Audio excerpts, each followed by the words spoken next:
Hello my dear friends, ఇది చూస్తున్నారు కదా. ఇది మనకి శారీస్లోనే పెట్టేసి ఇస్తుంటారనమాట. కొత్త శారీస్లో వస్తుంటుంది. అది మనం వేస్ట్గా పాడేయక్కర్లేదు, దాంతో కూడా చాలా యూస్ అయ్యి బోల్డ్ చేయొచ్చు. నేను ఇప్పుడైతే మీకు దీంతో హ్యాండ్ పర్స్ అది ఎలా చేస్తున్నానో చూడండి. దీంతో హ్యాండ్ పర్సే కాకుండా పిల్లలకి ఫ్రంట్ ఫ్రాక్లు కుట్టినప్పుడు గట్రా ఫ్రంట్ మోడల్కి ఇది వాడచ్చు. నెక్స్ట్ జాకెట్ పోట్ని బటన్స్ ఉంటాయి కదా, బాల్స్, అలా కూడా దీన్ని యూస్ చేయొచ్చు. చూస్తున్నారు కదా, దానికి సరిపడా మనం క్లాత్ తీసుకొని లైనింగ్ మెయిన్ పట్టు క్లాత్ తీసుకున్నాను నేనైతే. అందులోకి సేమ్ కలర్ లైనింగ్ కూడా తీసుకున్నాను.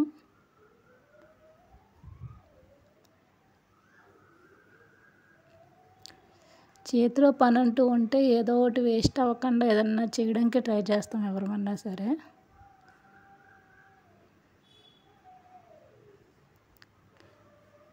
ఓకే ఫ్రెండ్స్, చూసుకొని దానికి సరిపడా లైనింగ్ కూడా మనం టచ్ చేసుకోవడానికి సరిపడా కట్ చేసుకోవాలి.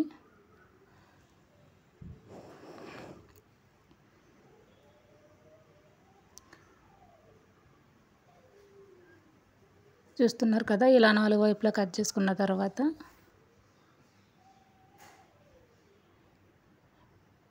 మెయిన్ క్లాత్ ఫస్ట్ పెట్టి,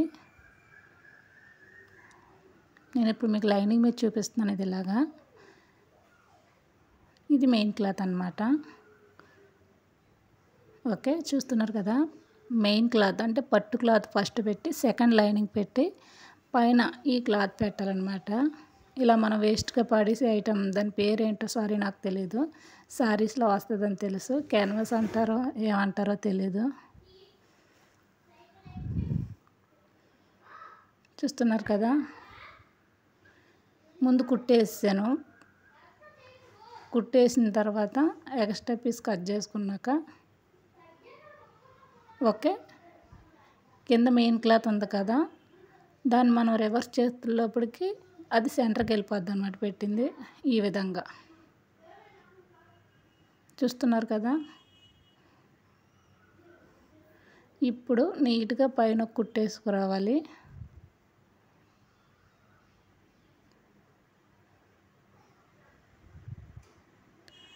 ఓకే ఫ్రెండ్స్, చూస్తున్నారు కదా, ఈ విధంగా అన్నమాట.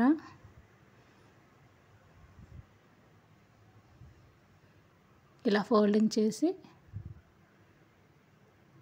జస్ట్ ఒక కుట్టు 6 ఇంచు గ్యాప్లో, అంతే, అంటే పాదం, హాఫ్ పాదం సైజ్ అన్నమాట. అలా చిన్న కుట్టేసుకోవాలి. అంటే ఆ మూడట్లని కలిపి పట్టుకోవడానికి మాత్రమే. తర్వాత మొత్తం రౌండ్ అప్, ఇలా స్క్వేర్ షేప్లో ఉన్న రౌండ్ అప్ మొత్తం స్టిచ్ చేయాలి.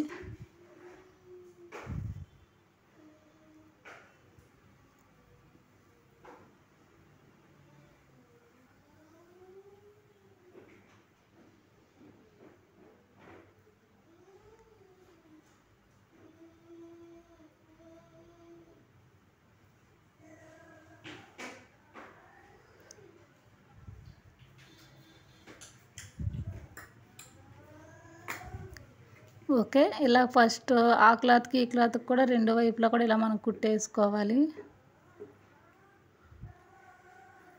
లైనింగ్ అటాచ్ చేసాం కాబట్టి రెండిట్లకి స్క్వేర్ టైప్లో మొత్తం ఫుల్గా కుట్టేసుకున్నామంటే అది కొంచెం కదలకుండా ఉంటుంది.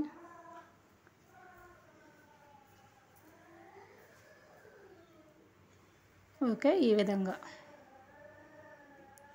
ఇప్పుడు దీన్ని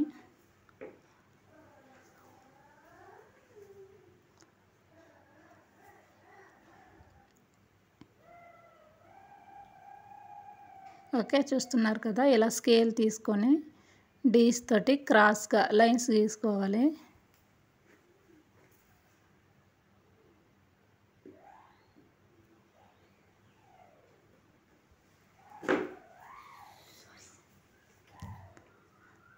క్రాస్గా లైన్స్ గీసుకుంటేనే లుక్ బాగుంటుంది. స్ట్రైట్ అయితే కనుక మనకు అంత క్లియర్గా కనిపించదు, అంటే మోడల్గా అనిపించదు. క్రాస్ మోడల్ అయితే కొంచెం చూడడానికి బాగుంటుంది.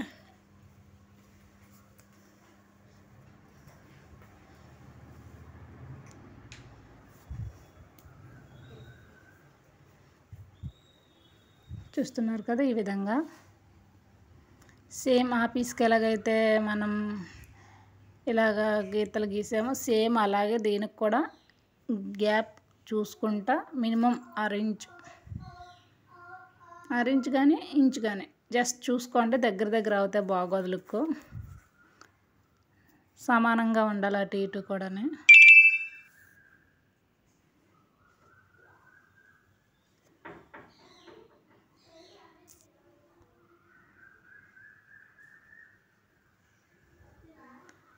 ఓకే, అటు ఇటు 2 పీసెస్కి మనం ఇలా గీసాం కదా, ఇప్పుడు దీని మీద కుట్లు వేయాలి. ఏ విధంగా అయితే డీస్తో గీసామో సేమ్ దాని మీద స్టిచ్చింగ్ రావాలన్నమాట. చూడండి,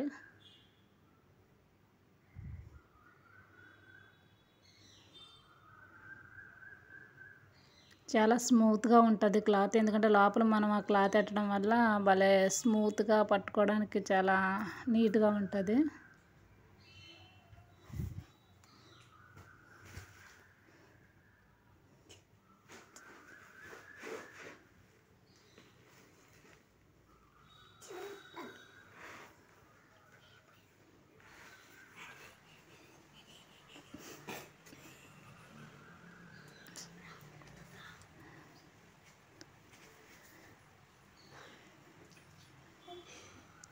ఆల్రెడీ మనం ఒక సైడ్ ఆల్రెడీ ఇలాగా గీతలు పెట్టిన స్టిచ్చింగ్ కూడా చేసాం కదా, లైన్స్ గీసిన తర్వాత సేమ్ అదే విధంగా ఆపోజిట్లో మళ్ళీ తీసుకోవాలి. ఇలాగా చూస్తున్నారు కదా. ఓకే, ఇలా బాక్స్ లాగా అనమాట, డైమండ్ షేప్ టైప్లో కనిపిస్తుంది. ఓకే,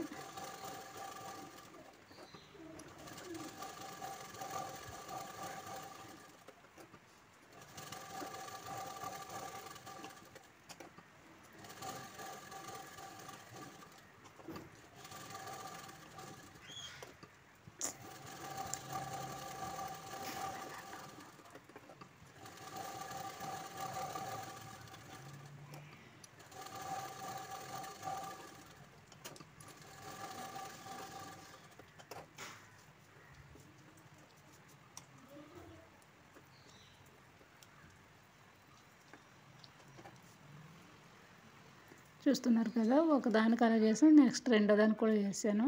తర్వాత కొంచెం ఐరన్ చేశాను. ఐరన్ చేసిన తర్వాత మనం ఇలాగ డైమండ్ షేప్ టైప్లో కుట్టిన వాటికి జాయింట్ స్టిచ్చింగ్ కలిసిన దగ్గర ఒక్కొక్క పోస్ కుడుతున్నాను. చూడండి,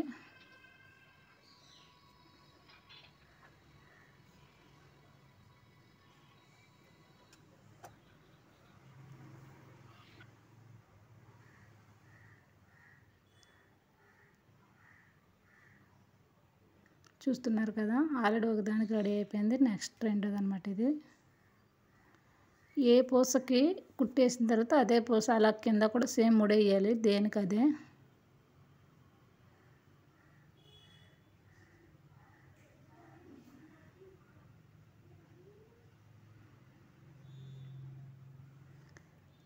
ఏ పూస కింద అక్కడ ముడి మనం వేయడం వల్ల ఎప్పుడైనా సరే అంత బేగా పూస ఊడిపోవడం గట్రా జరగదు. దానికోటి లింక్ లేకుండా అలా కుట్టుకుంటూ వెళ్ళిపోతే మధ్యన దారం తెగిందో అన్ని పూసలు ఊడిపోతాయి అన్నమాట. అందుకే దేనికి దానికి విడివిడిగా ముడేసుకోవాలి. ఈ ప్లేస్లో మీరు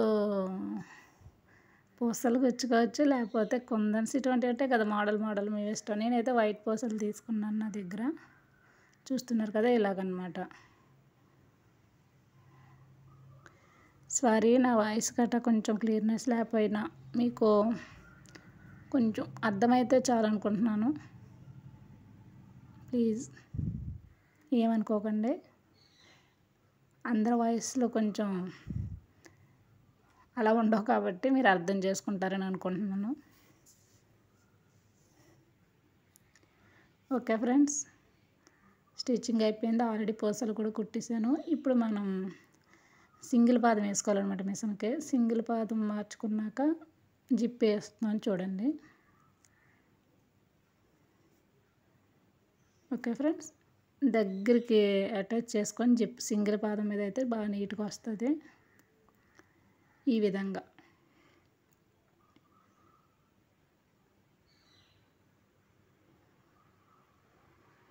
ఓకే ఫ్రెండ్స్, అటువైపు చేసుకున్నాం కదా, ఇటువైపు కూడా ఆపోజిట్లో చేసుకోవాలి. దీనికి కూడా దగ్గరగా సింగిల్ పాదంతో ఓన్లీ జిప్ ఓపెన్ అయ్యేది ఆ ప్లేస్ మాత్రం ఉంచి మిగతాదంతా లోపలికి వెళ్ళేలా సింగిల్ పాదం మీద మనం కుట్టేసుకోవాలి. చూడండి,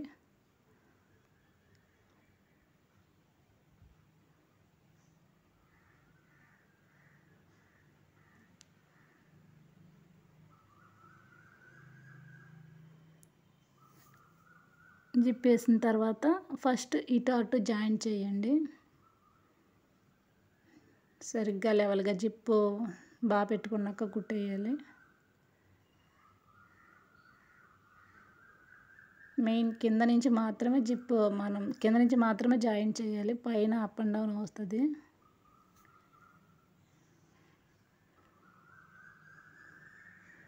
ఓకే ఫ్రెండ్స్, జస్ట్ సింగిల్ కుట్టేసాను నేను. ఇప్పుడు డబుల్ కుట్టేస్తాను. చూడండి, ఎక్స్ట్రా పీస్లు ఏమంటే కట్ చేసుకొని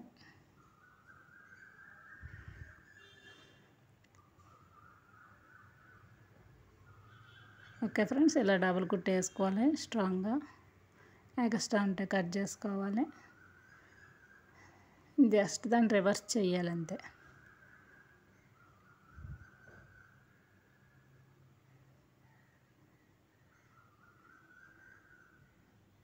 చూస్తున్నారు కదా. Okay, hand purse ready. Just మనం ఎక్కడన్నా మార్కెట్కి వెళ్ళినప్పుడు గట్రా కొంచెం అవైలబుల్గా వాడుకోవడానికి బాగుంటుంది. ఫోన్ అండ్ క్యాష్ పెట్టుకోవడానికి ఓకే, హ్యాండ్ పర్స్ బాగానే ఉంటుంది. మీకు ఎలా నచ్చిందో చెప్పండి. మీకు నచ్చితే కనుక మీరు ట్రై చేయండి. ఏది వేస్ట్ కాదు, మనం వాడాలి కానీ. Okay friends, please subscribe my channel.